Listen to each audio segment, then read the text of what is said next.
আগামী অর্থবছরেও বাড়ছে বাজেটের আকার। জিডিপি প্রবৃদ্ধির লক্ষ্যমাত্রা 5.5 আর মূল্যস্ফীতি ধরা হতে পারে 7.5 থেকে 8%।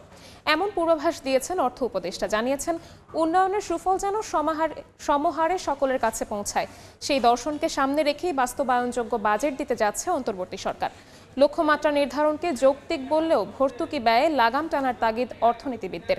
কামরুল হাসান সবুজের রিপোর্ট।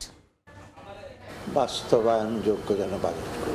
মেজর আমাদের ফোকাসটা হলো উন্নয়নের যে একটা সুফলটা যেন মানুষের কাছে একটা সমাহারে পৌঁছায়, যেটা এতদিন হয় না। এটা বুঝতে পারছি। আসছে 2025-26 অর্থ বছরের বাজেটে কোন কোন বিষয়ে বিশেষ নজর দেওয়া হচ্ছে তাই জানালেন অর্থ উপদেষ্টা। বললেন, এবারও বাড়বে জাতীয় বাজেটের আকার, অর্থাৎ তা দাঁড়াবে 7,97,000 কোটি টাকার বেশি। তবে থাকবে না অযথা ব্যয়ের লম্বা ফিরিস্তি আর উন্নয়নের পথনকশার নামে কথার ফুলঝুরি। একেবারে তো গত মতো রাখা যাবে না, কিন্তু 1 টাকা হলেও তো বাড়াতে হবে না। তো সেম বাজেটে দিয়ে দিচ্ছেন, তো অতএব কিছুটা বাড়বে, বাট খুব বিরাট বিশাল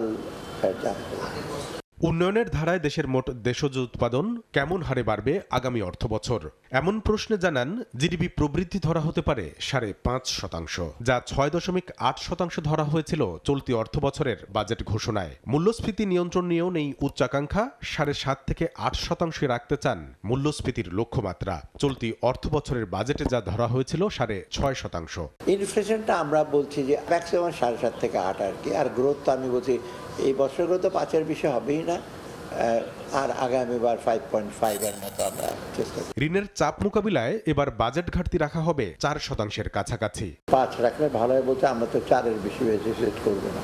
জিডিপি প্রবৃদ্ধির লক্ষ্যমাত্রাকে বাস্তব ভিত্তিক বললেও মূল্যস্ফীতি নিয়ন্ত্রণকে বড় চ্যালেঞ্জ হিসেবে দেখছেন অর্থনীতিবিদরা। ভর্তুকিতে লাগাম টানা আর এখনো কোন কোন খাতে উচ্চ ব্যয়ের প্রয়োজন হচ্ছে তা সামনে আনারও তাগিদ দিচ্ছেন তারা। আগামী অর্থ বছরের জন্য 5.5% প্রবৃদ্ধি এবং 7.5 থেকে 8%-এর মধ্যে মূল্যস্ফীতি ধরে রাখা, সেগুলো আমাদের কাছে মনে হয় যে এক ধরনের যৌক্তিক। একই সাথে ভর্তুকি কিভাবে সমন্বয় করছেন সেই বিষয়গুলো দেখবার বিষয় রয়েছে। কোন কোন খাতে সরকারের এখনো উচ্চ ব্যয় দরকার হচ্ছে এবং সেটা কি কারণে, সেটাও এক্ষেত্রে গুরুত্বপূর্ণ।